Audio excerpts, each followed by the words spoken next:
अभ्यास 118। उपसभा अध्यक्ष महोदय, जब संसद में अपनी मातृभाषा में बोलने की स्वतंत्रता प्राप्त है, तो यह जो बिल उपस्थित किया गया है, तो मैं इसके उद्देश्य को बहुत देर तक सोचने लगा कि उन्होंने इस तरह का बिल पेश क्यों उपस्थित किया। बिल को पेश करने वाले को मैंने यहाँ पर देखा है कि उनको अपनी मातृभाषा से कितना प्रेम है। मैंने तो उनको ऐसा देखा जैसे कि श्री भूपेश गुप्त इंग्लैंड में पैदा हुए और वहीं उनकी मातृभाषा है और उसी में वे बोलते रहते हैं। जो स्वयं अपनी मातृभाषा से प्रेम नहीं करता, उसे यहाँ मातृभाषा की तरफदारी करने का अधिकार क्या है, यह मेरी समझ में नहीं आता।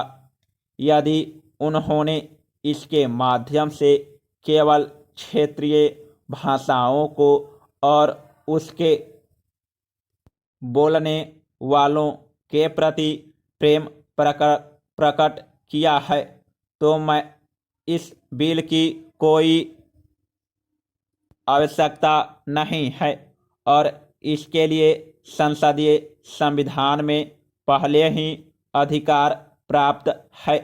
यह बात सही है कि यहाँ सभी अंग्रेजी और हिंदी के विद्वान ही आते हों, ऐसी बात नहीं है।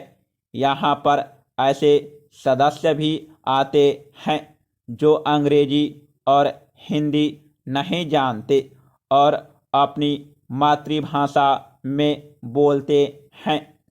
उन्हें मातृभाषा में बोलने का अधिकार होना चाहिए और वह है।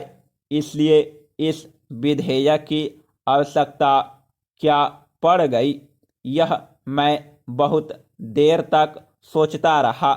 संसद में कार्य करने के लिए संस्कृत के सिवाय जो बोली जाने वाली भाषा नहीं है, संविधान की 8वीं सूची में निर्दिष्ट सभी भाषाओं के प्रयोग के लिए उपबंध किया गया है।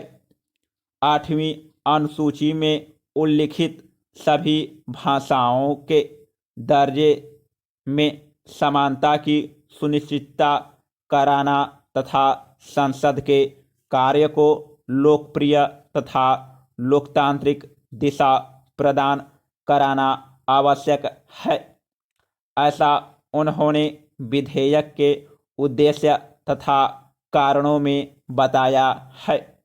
यदि उनका यह उद्देश्य है कि अंग्रेजी तथा हिंदी के समान और भाषाओं में भी कार्य हो, तो यह बता देना चाहता हूँ कि अभी तो हिंदी को भी अंग्रेजी के साथ नहीं ला सके और उसका हमारे बजट पर कितना खर्च पड़ा। अगर यह 14 भाषाएं समान रूप से प्रयोग में आने लगे, सभी दफ्तरों और कार्य हिंदी और अंग्रेजी के अतिरिक्त इनमें भी होने लगे, तो हमारे बजट पर बहुत ज़्यादा खर्चा आएगा। यदि केवल बोलने की सुविधा की बात है, तो वह पहले से ही है। यदि इस बिल का उद्देश्य यह है कि हिंदी और अंग्रेजी के समान सभी भाषाओं में कार्य हो, तो यह बहुत खतरनाक बिल है और इसका खर्च बढ़ने असर हमारे बजट पर बहुत पड़ेगा। हमारा देश गरीब है और खर्च बढ़ने के माने यह है कि सरकार टैक्स लगाएगी और इससे हमारी गरीब जनता पर बोझ पड़ेगा। भूपेश जी गरीबों के हमदर्द बनते हैं।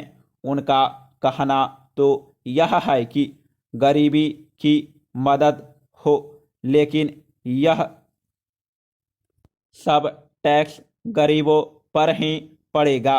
टैक्स बढ़ाने का एक और षड्यंत्र भूपेश जी ने जाने में या अनजाने में फिर कर दिया। यह मैं नहीं जानता, क्योंकि विधेयक तो साधन होते हैं, किसी साधन के लिए साध्य नहीं होता है। साध्य तो